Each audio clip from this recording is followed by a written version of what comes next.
Putin, Zelensky ஆகியோருடன் ஒரே இடத்தில் அமர்ந்து பேச்சுவார்த்தை நடத்த தயார் என அமெரிக்க அதிபர் டிரம்ப் தெரிவித்துள்ளார். ரஷ்யா உக்ரைன் இடையே 3 ஆண்டுகளுக்கு மேலாக போர் நடைபெற்று வரும் நிலையில் இந்த போரை முடிவுக்கு கொண்டுவர அமெரிக்க அதிபர் டிரம்ப் ரஷ்ய அதிபர் புதினை கடந்த 15ஆம் தேதி சந்தித்து பேசினார். அமெரிக்காவின் அலாஸ்காவில் நடந்த இந்த சந்திப்பு சர்வதேச அளவில் பெரும் எதிர்பார்ப்பை ஏற்படுத்தியது. இந்த நிலையில் வெள்ளை மாளிகையில் அமெரிக்க அதிபருடன் உக்ரைன் அதிபர் ஜெலன்ஸ்கி சந்தித்து பேச்சுவார்த்தை நடத்தினார். உக்ரைன், ரஷ்யா நாடுகளுக்கு இடையேயான போரை நிறுத்துவது தொடர்பாக பேச்சுவார்த்தை நடைபெற்றது. இதில் England, France, Germany, Italy, Finland உள்ளிட்ட ஐரோப்பிய நாடுகளின் தலைவர்களும் ஜெலன்ஸ்கியுடன் டிரம்பை சந்தித்து பேச்சுவார்த்தை நடத்தினர். அப்போது பேசிய டிரம்ப், ரஷ்ய அதிபர் புதினும் போரை நிறுத்துவார் என நம்புவதாகவும், புதின், ஜெலன்ஸ்கி ஆகியோருடன் ஒரே இடத்தில் அமர்த்தி பேச்சுவார்த்தை நடத்த தயார் என்று தெரிவித்தார். ரஷ்யா ஒப்புக்கொண்டால் இருதரப்பு பேச்சுவார்த்தை நடத்த தயாராக இருப்பதாக உக்ரைன் அதிபர் ஜெலன்ஸ்கி தெரிவித்துள்ளார். ரஷ்யா உக்ரைன் போர் விவகாரத்தில் அமைதி பேச்சுவார்த்தை நடத்தும் முயற்சியில் அமெரிக்க அதிபர் டொனால்ட் ட்ரம்ப் ஈடுபட்டு வருகிறார். இந்த நிலையில் வெள்ளை மாளிகையில் உக்ரைன் அதிபருடன் ட்ரம்ப் நேற்று நள்ளிரவு பேச்சுவார்த்தை நடத்தினார். இந்த ஆலோசனையில் பிரிட்டன் பிரதமர் கேயர் ஸ்டார்மர், பிரான்ஸ் அதிபர் இமானுவேல் மேக்ரான், இத்தாலி பிரதமர் மெலோனி உள்ளிட்டோர் கலந்து கொண்டனர். இந்த ஆலோசனைக்கு பிறகு ரஷ்ய அதிபர் புதின் மற்றும் உக்ரைன் அதிபர் ஜெலன்ஸ்கி இருவரும் விரைவில் நேரில் சந்தித்து முத்தரப்பு பேச்சுவார்த்தை நடைபெறும் என்று ட்ரம்ப் அறிவித்தார். இதுகுறித்து வெள்ளை மாளிகைக்கு வெளியே செய்தியாளர்களுடன் பேசிய ஜெலன்ஸ்கி, புதினுடன் பேச்சுவார்த்தை நடத்துவதற்கான தேதி எதுவும் முடிவு செய்யப்படவில்லை என்றும், முத்தரப்பு பேச்சுவார்த்தைக்கு நாங்கள் தயாராக இருப்பதாகவும் தெரிவித்தார்.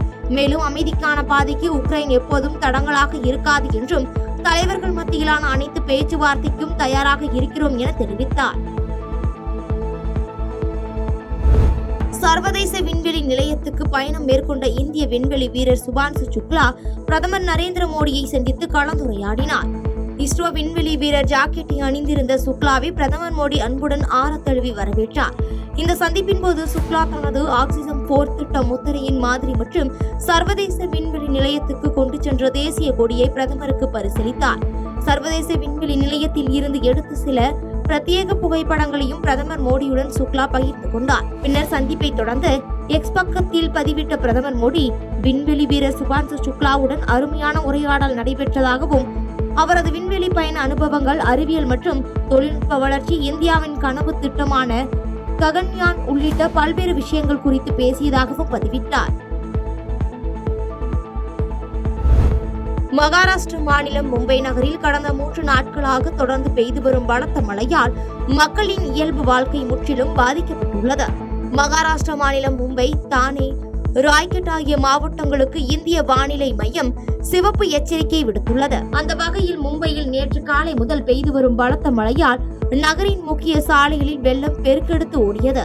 இதனால் அந்தேரி சுரங்கப்பாதை, லோகன்வாலா, பக்கோலா பாலம், கார் சுரங்கப்பாதை போன்ற முக்கியமான பகுதிகளில் தண்ணீர் தேங்கியதால் போக்குவரத்து முற்றிலுமாக ஸ்தம்பித்தது. இதனால் பல்வேறு இடங்களில் கடும் போக்குவரத்து நெரிசல் ஏற்பட்டது. மேற்கு ஆப்பிரிக்காவில் அமைந்துள்ள நைஜீரியாவில் படகு கவிழ்ந்து விபத்துக்குள்ளானதில் 40 பேர் பரிதாபமாக உயிரிழந்தனர். சொஹாடா மாகாணம் கடா கிராமத்தைச் சேர்ந்த 50 பேர் நேற்று பிற்பகல் ஆற்றில் படகு மூலம் கொரோனியா பகுதியில் உள்ள சந்தைக்கு சென்றுள்ளனர். அப்போது எதிர்பாராத விதமாக ஆற்றில் படகு கவிழ்ந்து விபத்துக்குள்ளானது. இந்த விபத்து குறித்து தகவல் அறிந்த சம்பவ இடத்திற்கு விரைந்து சென்ற மீட்பு குழுவினர் 10 பேரை உயிருடன் பத்திரமாக மீட்டனர். மேலும் 40 பேர் ஆற்றில் அடித்துச் செல்லப்பட்ட நிலையில் அவர்களை தேடும் பணியில் மீட்பு குழுவினர் ஈடுபட்டுள்ளனர். படகு கவிழ்ந்து 24 மணி நேரத்திற்கு மேலான நிலையில் 40 பேரும் இறந்திருக்கலாம் என அஞ்சப்படுகிறது. பாதகம் செய்பவரை கண்டால் நாம் பயம் கொள்ளலாகாது பாப்பா. மோதி மிதித்து விடு பாப்பா, அவர் முகத்தில் உமிழ்ந்து விடு பாப்பா. அண்மை செய்திகளை உடனுக்குடன் தெரிந்து கொள்ள இணைந்திருங்கள் எம் நாடு தொலைக்காட்சியுடன்.